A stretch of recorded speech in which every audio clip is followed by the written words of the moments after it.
Hello everyone, good morning. तर आज की नाही उठायला मला उशीरच झाला आणि इतका उशीर झाला की 6 वाजले होते. तर म्हटलं चला आज आहे शनिवार तर काहीतरी करूया म्हटलं पटापट टिफिनला. तर डाळीचं पीठ घेतलं, हरभरा डाळीचं, कांदा टोमॅटो कट करून घेतला, लाल तिखट, हळद, धणेपूड, ओवा, जिरे, त्यानंतर चवीनुसार मीठ घातलं आणि कोथिंबीर घातली आणि मस्त असं धिरडं गरमागरम राजला टिफिनसाठी करून दिले. आणि म्हटलं पोटभर पण होईल आणि पटकन होणारं असतं तर पटकन झालं मग माझं आणि टिफिन वेळेत पूर्ण झाला. त्यानंतर मग काय माझा टी टाईम, मग चहा वगैरे केला माझ्यासाठी आणि तोपर्यंत म्हटलं चला थोडंसं स्किन केअर करून घेऊया म्हटलं. तर इकडे असा फेस पॅक तयार केला होता आणि तोच मी लावणार होते.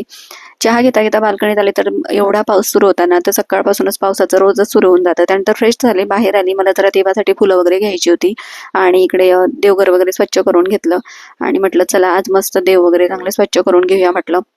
म्हणजे रोजच्या रोज होते देवपूजा पण एवढं डीप क्लीन करता येत नाही, तर म्हटलं चला आज करूया. त्यानंतर ना देवघर वगैरे स्वच्छ केलं, मस्त अगरबत्ती दिवा वगैरे लावला आणि छान असं प्रसन्न वाटतं. दुपारच्या जेवणात की नाही मी आज उसळ केली होती, तर त्याची डिटेल व्हिडिओ मी टाकलेला आहे, लॉंग व्हिडिओ अपलोड केला, नक्की जाऊन बघा, आवडेल तुम्हाला. आणि इकडे की नाही दुपारी असं हे झाड कोरडलं होतं पावसामुळे आणि रस्ताच अगदी ब्लॉक झालेला होता.